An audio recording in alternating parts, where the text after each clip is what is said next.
What's up, everyone? Welcome to the Dungeons & Dragons 5th Edition Power Gamers Tactics Room. I'm your host, Bill Braun Bafflestone, and today we are having another episode of my Deep Dive series, this time into the Rune Knight optimization. So this is the second of 3 videos that I will be doing on the Rune Knight. Last time out, I did a review and rating series to give us an overview of the subdomain. Today, I will be doing a deep dive optimization to look for leverage points on building the strongest Rune Knight possible. And tomorrow, I will be doing a character build series to show you how I would put it all together. So let's take a look and find some leverage points. So we're going to be going through all of the Rune Knight's abilities and seeing if there's any way that we can leverage them to become really super powerful. Starting with her 3rd level abilities, I do want to point out that this ability suite is strong enough to consider a 3-level Rune Knight dip. You don't need to go the whole way. Once you get their 3rd level abilities, you've pretty much got all of the cool stuff. They do get a lot better, of course, but you could consider dipping 3 levels of Rune Knight and then moving on to 17 levels of something else. And they get a bonus proficiency in Smith's Tools and Giant Language. Unfortunately, tools are not important in 5th edition, except for Thieves' Tools. You can use them to fix or create armor or weapons, and being able to fix them just isn't amazing if the party has a mending cantrip available, which I think is pretty likely. And being able to make them is not impressive because it takes a million years to make anything in 5th edition. So the only real use I can see for this might be as a downtime moneymaker, fixing people's weapons and armor for gold. And you will get some benefit to Arcana history and investigation related to armor and weapons, but that's not much to write home about. Much more interesting is their Giant Smite ability, which is a proficiency times per day bonus action that grants them a 1-minute enlargement effect. This increases their size to large, grants them advantage to strength saves and checks, and gives them a bonus damage die that they can use once per turn that starts at a d6. I'm going to break this up a little bit and look at these abilities in part, starting with the size increase and the advantage to strength saves and checks.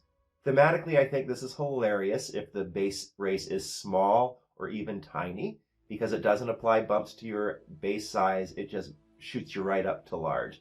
So yeah, a kobold or a goblin or a gnome or something that just all of a sudden becomes large, that cracks me up. I think it's pretty funny.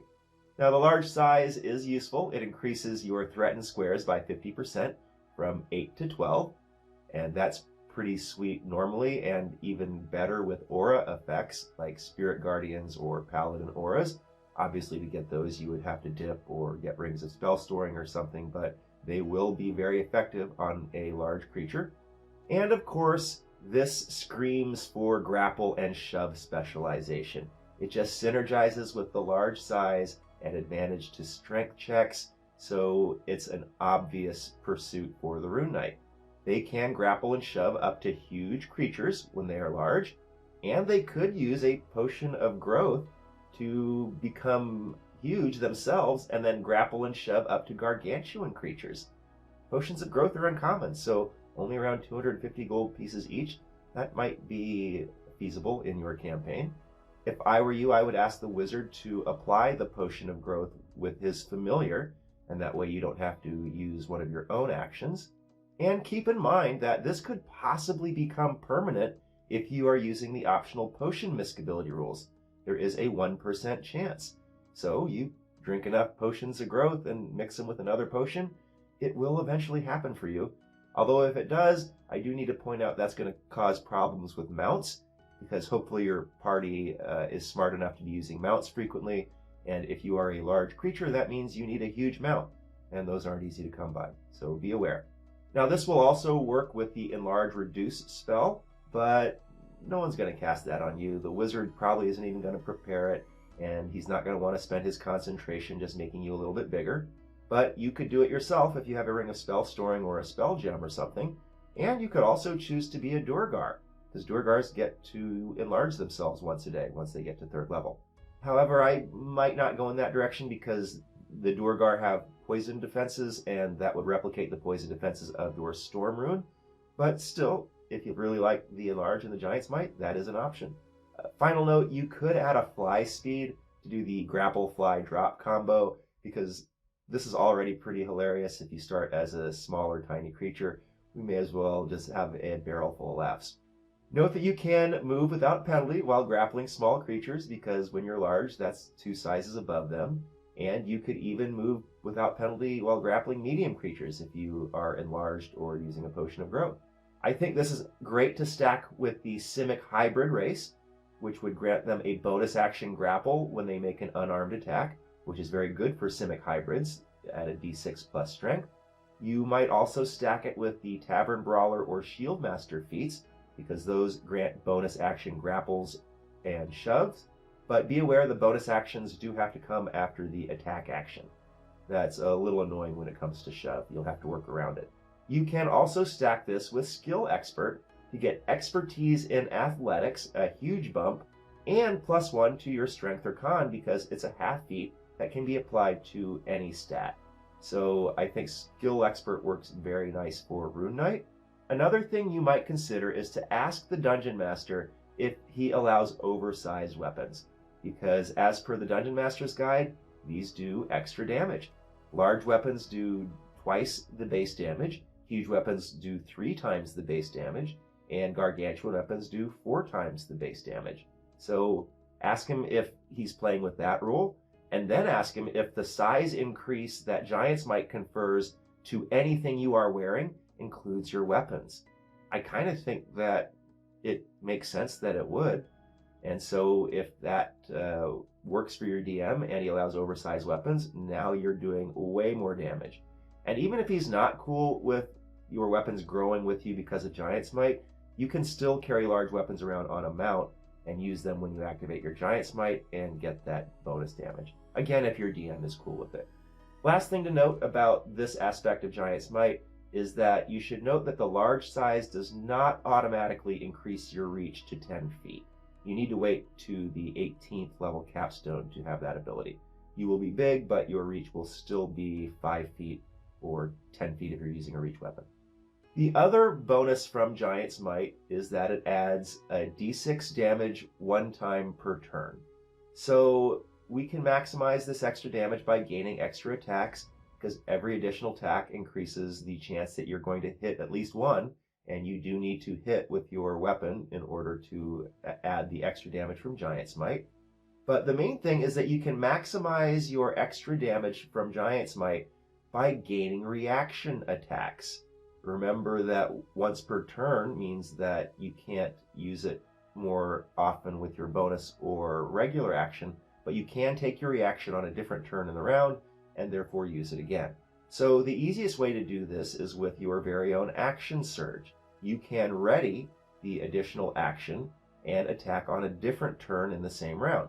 However, do note that you can only ready 1 attack, so this is really only viable at levels 3 or 4, because once you get to level 5, you will have extra attack, and it makes more sense to do 2 attacks on your action surge as opposed to 1 attack with a bonus d6 damage.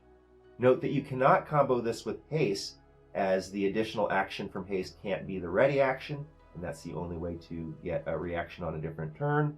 And you also cannot ready a bonus action attack. So if you're using a second weapon or have Polearm Master or something, you can't ready that bonus action attack and take it as your reaction on another turn. So the best way I think to leverage this aspect of Giant's Might is through the feats Sentinel and Polearm Master, which are of course standard fighter feats that confer reaction attacks. I do think Sentinel is a little better for the Rune Knight, because Polearm Master requires that bonus action to get its extra attack off, and that might cause a little bit of clog, given that Giant's Might and some of the runes also require reaction.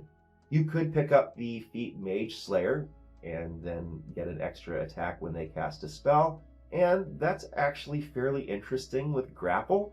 A Rune Knight gets his hands on a wizard, that's pretty much it for the wizard. So Mage Slayer would be nice for that. And you could pick up Riposte with Martial Adept or Fighting Initiate. It's a huge investment. I wouldn't recommend it, but you can do it. Or you could take some dips. 3rd level Ranger Hunter gets Giant Killer. The 15th level Paladin with Oath of Vengeance gets Soul of Vengeance. The 17th level Berserker Barbarian gets Retaliation. 17th level Shadow Monk gets Opportunist. And the 17th level Thief gets Thief's Reflexes, which is 2 turns, so you get 2 reactions. The only other mechanic that I'm aware of that will allow a reaction attack is Commander's Strike, and that would have to come from an ally who has battle maneuvers. So that's a way to leverage the extra damage from Giant Smite, is to get that reaction. The next ability they get at 3rd level is Rune Carver, which, to remind you, is a certain number of runes known and rune slots based on your level, and the save is made at DC 8 plus Proficiency plus Constitution modifier.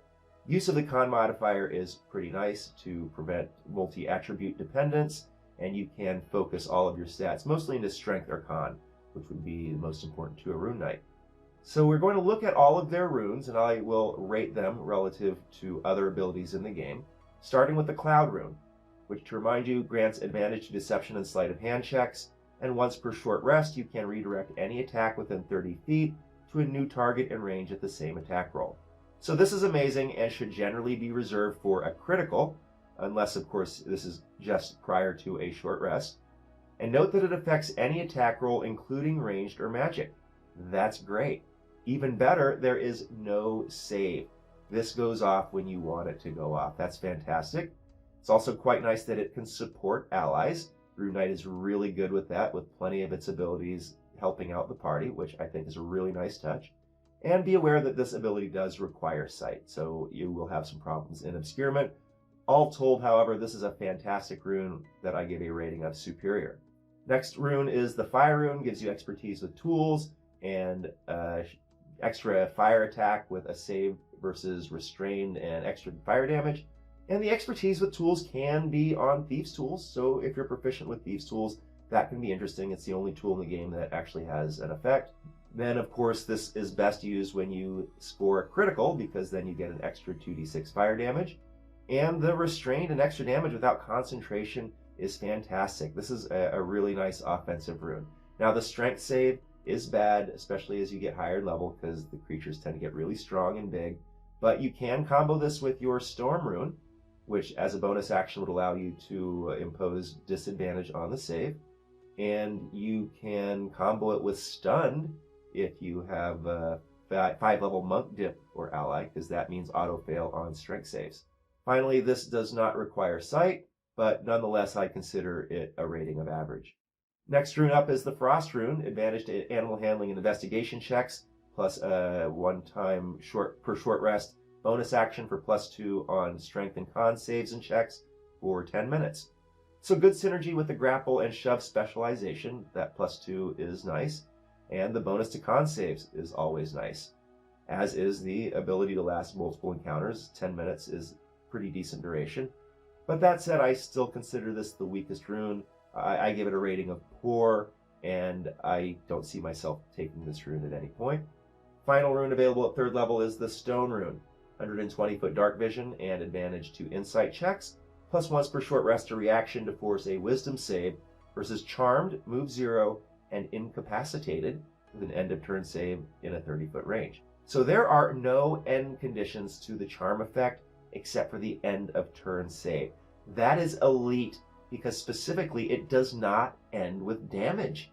You and your party members can wail on this thing, and it can't do anything about it until it makes its wisdom save versus charm. That is amazing. I really like that. Plus, it's nice to combo with your Storm rune bonus action to impose disadvantage on saves. And the 120-foot dark vision is nice for opening kiting opportunities versus 60-foot dark vision, which is the standard. As long as you stay in that 60 to 120-foot range, you can see them and they can't see you. That is always a nice thing to set up in Dungeons & Dragons. That said, I would still prefer to take a race with dark vision so that I'm not locked into this rune. Because as I'm kind of looking to see how I want to build this thing from 1 through 20, it seems to me that you would want to drop this rune levels 7 through 9 so that you can carry the Cloud, Hill, and Storm runes, and then not bring this one back until 10th level. So if you're depending on this for your dark vision, you're going to have a little bit of issues levels 7, 8, and 9. And this rune does require sight. So really fantastic. I give this a rating of good. At 7th level, Rune Knights pick up a couple more abilities. First one is Runic Shield, a proficiency times per day reaction that forces an attack reroll within 60 feet. This is fantastic as it applies after the roll, so you aren't going to waste it. And it will stack with advantage or disadvantage. If you do a reroll with advantage, you do it again at advantage, and mutatis mutandis, same for disadvantage. You cannot combo it with the Storm Rune, however, as both require your reaction. So you will have to have a party member set you up with advantage or disadvantage. And it's great that it can support allies.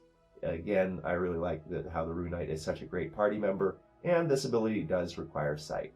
So pretty sweet ability, although use it when you need it, not too much to find in terms of leverage points. And then at 7th level, they get 2 new runes. First rune is the Hill Rune. Advantage on save versus poison and poison resistance. And once per short rest, a bonus action to gain resistance to bludgeoning, piercing, and slashing damage for 1 minute. And it does seem to include magical bludgeoning, piercing, slashing, because I don't see a non-magical rider in there. So if I were using this rune, which I would recommend if you're a Rune Knight, I would avoid races that have similar poison defenses, like the Dwarf, even the Durgar, because I don't like overlapping abilities. You should have synergy and everything is new. And this offers an elite always-on defense and an elite one-shot defense, even at higher levels when creatures start to have magical attacks, because this has no non-magical rider. And it's got a full combat duration. 1 minute, you are fine for 1 full battle. Really amazing rune. I give it a rating of superior. You definitely want to pick this up right away at 7th level. And the last rune that they have available is the Storm Rune. Can't be surprised, and advantage to Arcana checks. And 1 time per short rest, a bonus action to gain a reaction that imposes advantage or disadvantage to any attack, save, or check within 60 feet. This is an amazing reaction to impose disadvantage on enemy saves. That is so rare in 5th edition and really nice out of the Rune Knight. It's great for him to combo with his own fire or stone runes, but probably the best use for it is to set up your allies. Wizards and clerics and other classes have save or suck spells, and if you can put disadvantage on that, that's going to help them stick way more often. And it's especially fantastic versus magic resistance. So annoying when they are rolling their saves at advantage. You can use this to wipe that away and really stick a lot more spells against a magic resistant opponent. You can also use this to win initiative. You can, re-roll a bad initiative roll and maybe get in that critical first strike. Initiative is very important in this game.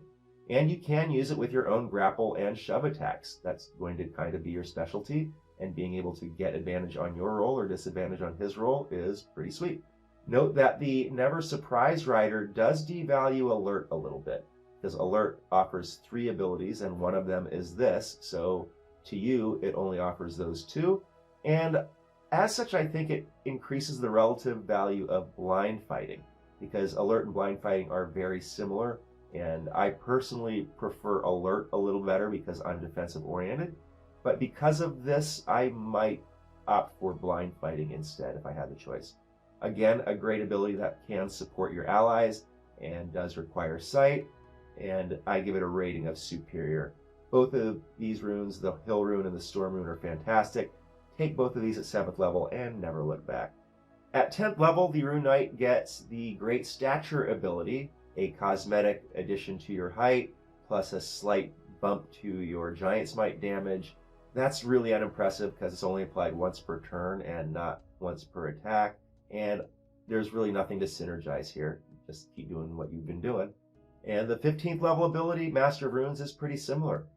You get to use your runes twice per short rest, which is amazing, but no real new synergies to find. Just keep doing what you were doing before. At 18th level, however, you do get Runic Juggernaut, which improves your Giant Smite to huge size, adds a plus 5-foot reach, and bumps your Giant Smite damage to D10. So the huge size plus reach is pretty interesting. That triples your threatened squares from 12 to 36. That's 4.5 times the threatened squares of a medium-sized creature. And if you throw in a reach weapon, all of a sudden you can now threaten 68 squares. That is a massive impact on the battlefield. So that is pretty nice. This, again, as pointed out before, is great with aura effects. If you are at that size, your aura is just going to be huge. And you can now grapple or shove any creature, even gargantuan ones. Now note that you can replicate this without Runic Juggernaut if you're using a Potion of Growth, so you don't necessarily need it to have that ability, but it is nice to be able to do it by yourself. And note that you can move without penalty now while grappling medium creatures. You can even get up to large creatures if you throw on the Enlarge or Potion of Growth. Now that plus 5 foot reach is excellent with grapple, as you can keep them from hitting you. You can grapple them while they're 10 feet away, and they can't hit you with their 5 foot reach, and you are just pummeling away with your 10 foot reach. Also note that if your Dungeon Master allows oversized weapons, now you can use huge weapons for triple the base damage. And hopefully he has allowed you to let your weapons grow with you with your Giant's Might, but if not, you might figure out a way to carry a huge weapon around. Finally, I would consider ending your progression at level 15 and then doing 5 levels of dipping somehow, because the 15th level ability for Rune Knight is fantastic, and the 18th level ability is a bit underwhelming to me. I mean, it is cool and it is thematic, and if you want to really wrestle a dragon, that will allow you to do so. So that's pretty cool, but I could also see the advantages of, doing a 5 level dip. So that's it. Those are the leverage points that I was able to discover while analyzing the Rune Knight. Please let me know in the comments if you have any other ways to optimize this subdomain, because tomorrow I will be doing a character build series and putting together a Rune Knight from level 1 to 20 and showing you how I would take advantage of these leverage points that we have just talked about today. In any case, thank you so much for watching. This has been the Dungeons & Dragons 5th Edition Power Gamers Tactics Room. I'm your host, Bill Bafflestone. See you next time.